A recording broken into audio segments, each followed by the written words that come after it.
कन्हैया, श्याम, बाल, गोपाल, केशवा, कृष्ण, मदन, माधव, यह सभी श्री कृष्ण के 108 नाम में से कुछ नाम हैं।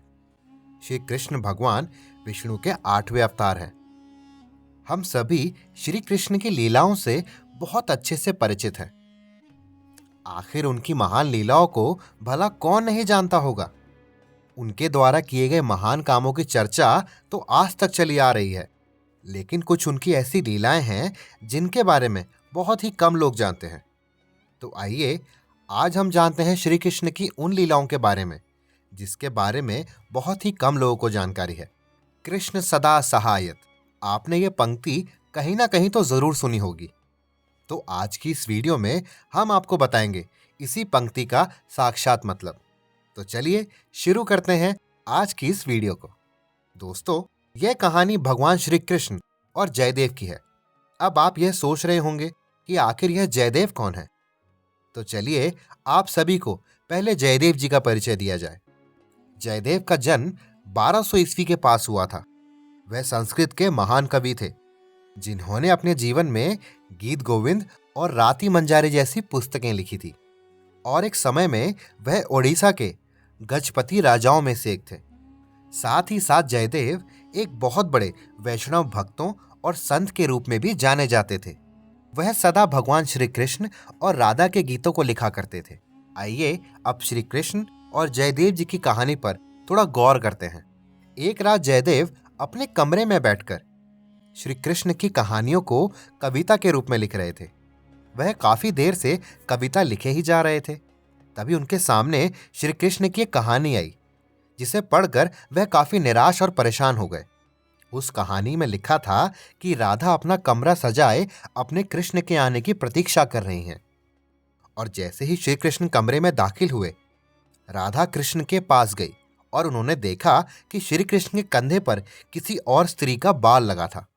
यह सभी देख राधा बहुत दुखी हुई, जिसके बाद एक लंबे अरसे तक राधा श्री कृष्ण से नहीं मिली। यही सब पढ़ जयदेव परेशान हो गए और कहने लगे, मैं इन सब वाक्यों को कविता के रूप में कैसे लिख सकता हूँ, जिन्हें मैं अपना भगवान मानता हूँ, इतना ज्यादा प्रेम करता हूँ और दिन रात उनके नाम की माला जपता हूँ, वह ऐसा कर सकते हैं। ये सभी चीजें मैं अपने आराध्य में ऐसे कैसे लिख सकता हूँ। तब जयदेव श्री कृष्ण को याद करते हैं और कहते हैं, हे प्रभु, आप ही मुझे कुछ रास्ता दिखाएं।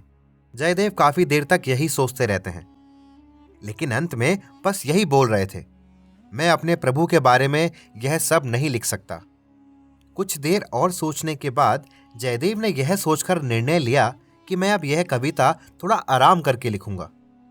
जयदेव नीचे अपनी पत्नी के पास गए और कहा, मैं जरा नहा कर आता हूं, फिर मैं रात का खाना खाकर अपना काम पूरा करूंगा। यह कहकर जयदेव स्नान करने चले गए। जयदेव की पत्नी को यह लगा कि उनके पति अभी नहाने जा रहे हैं। लगभग 1 घंटा तो उन्हें लग ही जाएगा। इतने में वह विश्राम करने चली जाती है, लेकिन लगभग 10 मिनट बाद ही जयदेव वापस आ गए। ऐसे में जयदेव की पत्नी ने जयदेव से सवाल किया कि वह इतना जल्दी कैसे वापस आ गए। तब जयदेव ने जवाब दिया कि मुझे मेरी कविता के लिए शब्द मिल गए हैं, इसीलिए उन शब्दों को लिखने के लिए मैं जल्दी बाहर आ गया। तब जयदेव ऊपर अपने कमरे में आते हैं और कुछ देर बाद नीचे आ जाते हैं। जैसे ही जयदेव नीचे आए, उनकी पत्नी ने कहा कि आइए आप बैठिए, मैंने आपके लिए खाना परोस दिया है, जल्दी इसको खा लीजिए। जयदेव बैठे और खाना खाने लगे। खाना खाने के बाद वह बाहर जाने लगे। इस दौरान उनकी धर्मपत्नी ने उनसे एक सवाल किया कि आप कहाँ जा रहे हैं। जयदेव ने जवाब दिया और कहा, मैं जरा नहा कर आता हूं। अब जयदेव की पत्नी को थोड़ा अजीब लगा, लेकिन उन्होंने कुछ ज्यादा नहीं सोचा और अपने पति का बचा हुआ झूठा खाना खाने लगी। जयदेव की पत्नी हमेशा से ही अपने पति का बचा हुआ झूठा खाना खाती थी। जयदेव की पत्नी खाना खा ही रही थी, लेकिन इस बार भी जयदेव बहुत जल्दी वापस आ गए और उन्होंने आते ही अपनी पत्नी को आवाज लगाई और कहा कि जल्दी से मेरा खाना परोस दीजिए, फिर मुझे अपनी कविता भी पूरी करनी है। तब उनकी पत्नी उनसे कहती है कि कुछ देर पहले ही तो आपने अपनी कविता का काम पूरा किया है। और उसके बाद आकर आपने खाना खाया और उसके बाद आप स्नान करने चले गए। तब जयदेव ने कहा कि मैं तो लगभग 1 घंटे बाद ही स्नान करके लौट रहा हूं।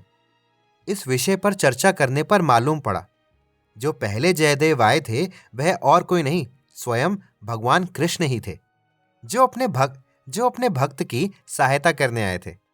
और जो बचा हुआ झूठा भोजन जयदेव की पत्नी खा रही थी वह झूठा भोजन और किसी का नहीं, साक्षात भगवान श्री कृष्ण का ही था। तो प्रिय दर्शकों, कहते हैं ना, कृष्ण सदा सहायक। जो शब्द कृष्ण जी के भक्त नहीं लिख पा रहे थे वह शब्द खुद आकर भगवान श्री कृष्ण ने लिख दिए। और जो बचा हुआ झूठा भोजन उनकी पत्नी खा रही थी वह किसी और का झूठा नहीं, साक्षात श्री कृष्ण का बचा हुआ झूठा था। ऐसे में जयदेव सोचते हैं, मेरे अच्छे कर्मों और भक्ति का फल मेरी पत्नी को मिल गया।